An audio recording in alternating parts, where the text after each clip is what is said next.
Hello guys, my name is Victor Akan and I would like to welcome you to yet another episode of my Breath of Hope podcast. Today we'll be talking about, should I forgive a cheating partner? What I'll be saying will be based off my own personal opinions, right? So please don't drag me for having, personal opinions, right? Especially the ladies.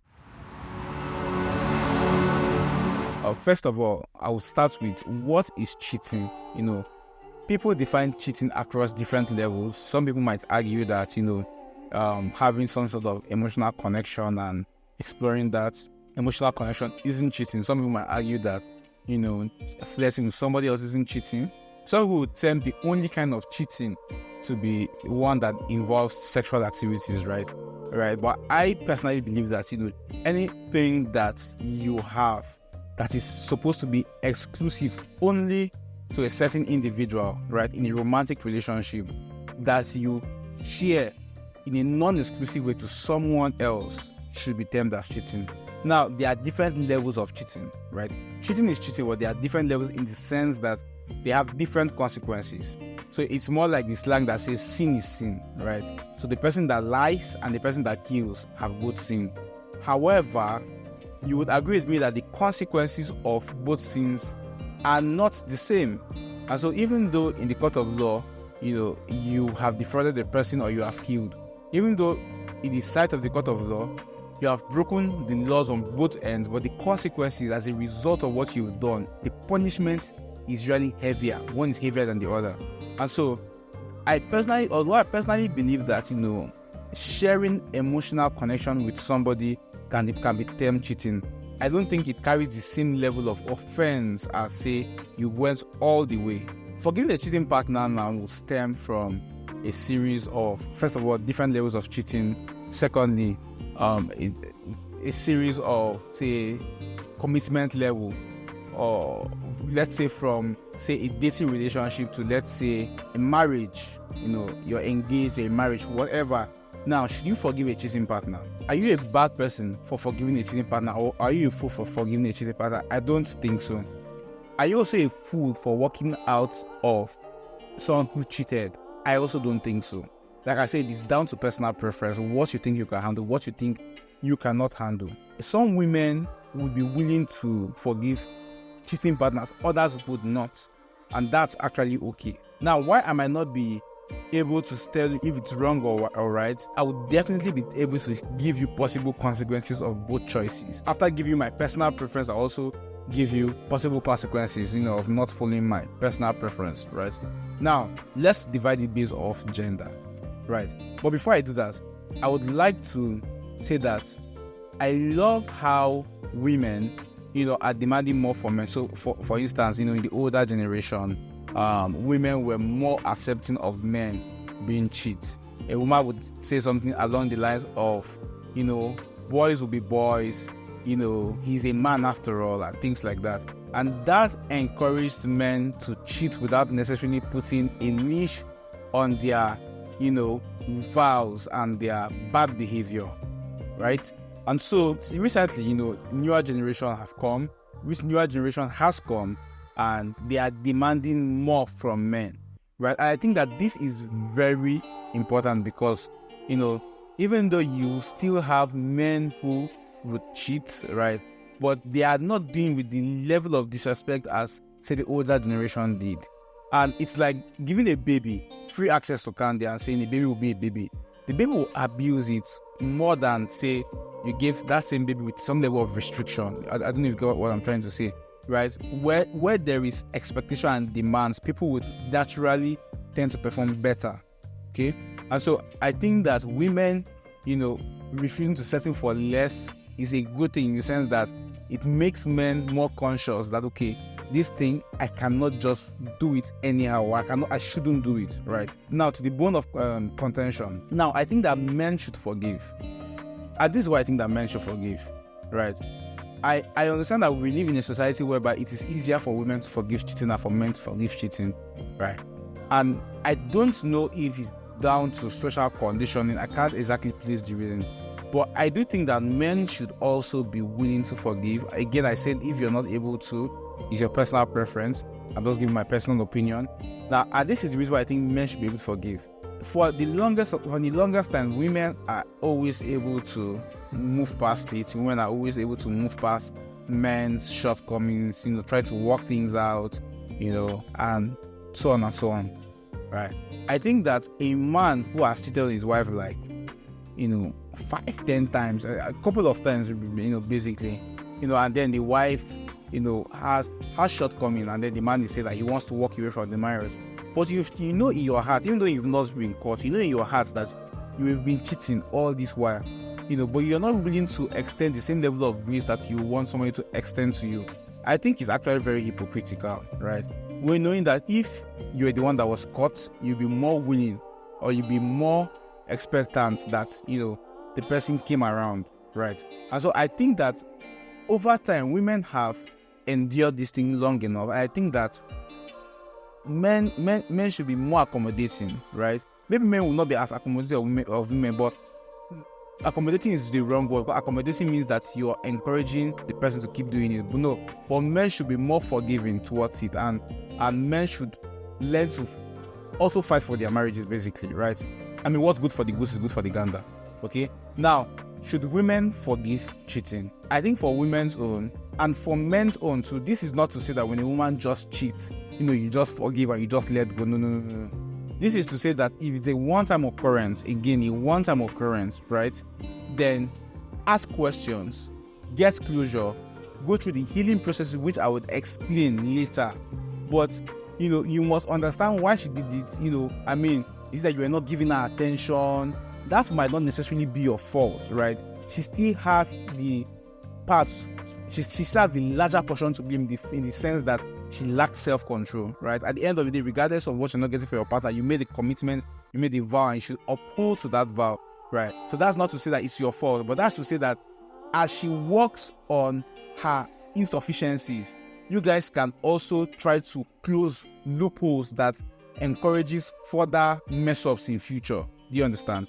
Right? So where did I go wrong? Or not where did I go wrong, but basically, why did you cheat? Was it because X, Y, was it because I was not doing enough time? So okay, I need to learn to communicate more in your love language, which is quality time, while you also learn to, work on your self-control game. So on the days when I'm genuinely busy, you should have some level of self-control and self-restraint, to not just go cheating, right? So there is that. Go through the process of healing. Now, of course, if it's a repeated thing, I won't say stay, because women have been forgiven over time. I won't say that, right? I'll tell you to definitely, pack up your bags and walk away, because that's some level of disrespect. Now, should women forgive cheating? I also hold the same consistency I held with the men's views, in the sense that if it's a one-time occurrence, I do think that women forgive cheating. Now, let's start from this way. If the person has shown a pattern of unrepentance, in the sense that I caught you 2 months ago, you promised me you would do it, why are you still doing it? I caught you 6 months ago, you promised me, why are you still doing it? It has now become a pattern. You can basically create a pattern around it. That you can see the pattern. If the person is unrepentant, then you need to run for your life. And the reason why I say run for your life, because this person can infect you with HIV tomorrow, AIDS. He can infect you with some STIs that you don't even know about, that you've never heard before, right? And it's worse if you've been faithful to him. It pains you more.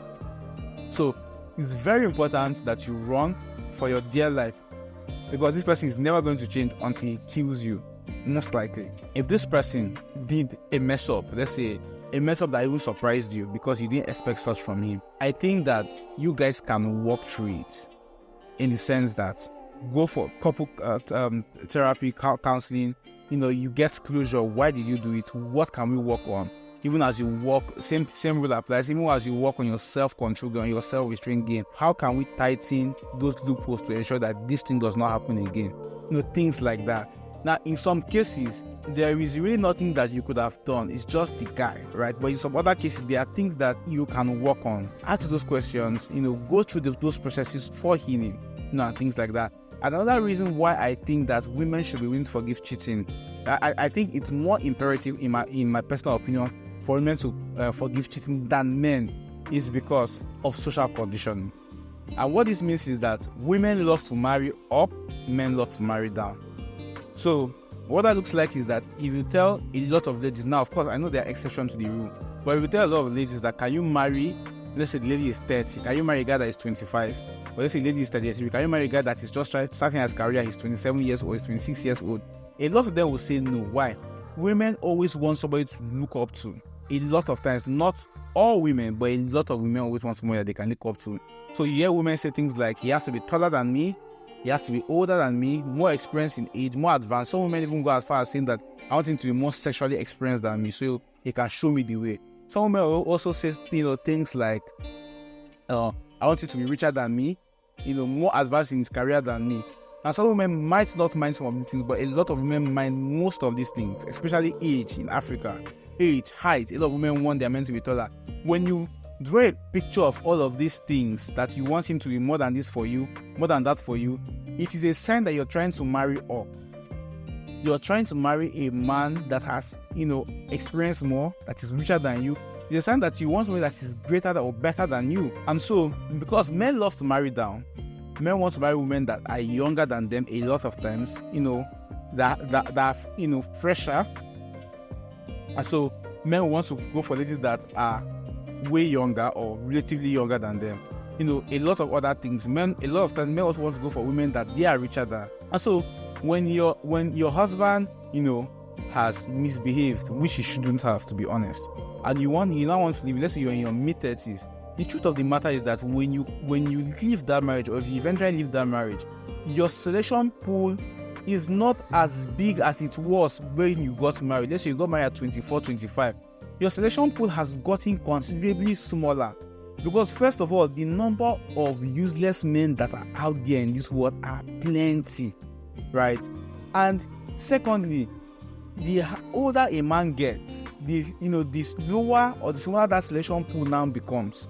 So you have divorced a man because he cheated on you. You're about 34, 35. Let's just give an example, a wide range of example. That means that you're only going to date people around that age or older than you. Now, what are the chances that a man that is more successful than you is not married? He will most likely be married. A lot of men that are successful in their mid to late 30s are married. If he's not married, he has never been married before, then I would then move ahead to question his commitment level. Because if you're 40, you've never been married before, why have you never been married before? Is it that you have commitment issues? And what that means is that if he does have commitment issues, it means that he has been flourishing a lot with other women. So that means that if you settle down with him, you still have to go back into the same cycle of possible cheating. Why? You also have to ask other questions. Are you a divorcee? That means that you have to go through the stress of co-parenting with his ex-wife.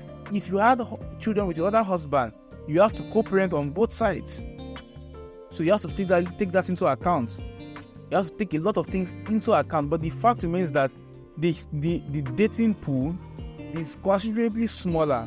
So a lot of times it's better, except if you're ready or you're willing to marry down and you can find a man that is willing to marry up.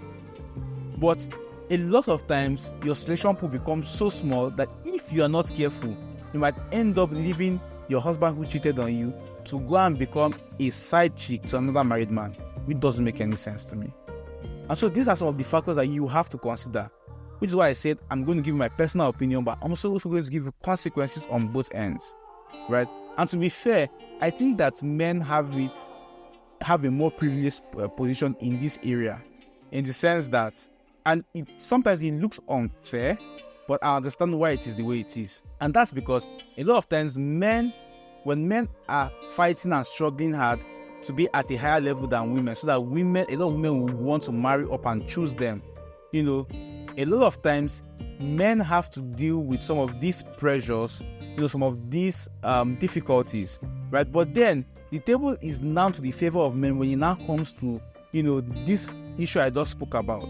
The fact that you as a woman, when you want to, when you leave a marriage and you want to pick another man, it's now considerably harder. Why? Because you don't want to marry down, you want to marry up. And a lot of women would have already picked those men that you're after, right? And so these are some of the issues, right? And some of the consequences that I'm bringing to your doorstep. If you're willing to forgive your partner for cheating, let's say you're a man, you want to forgive your wife, you're a wife, you want to forgive your husband or your boyfriend, whatever, right?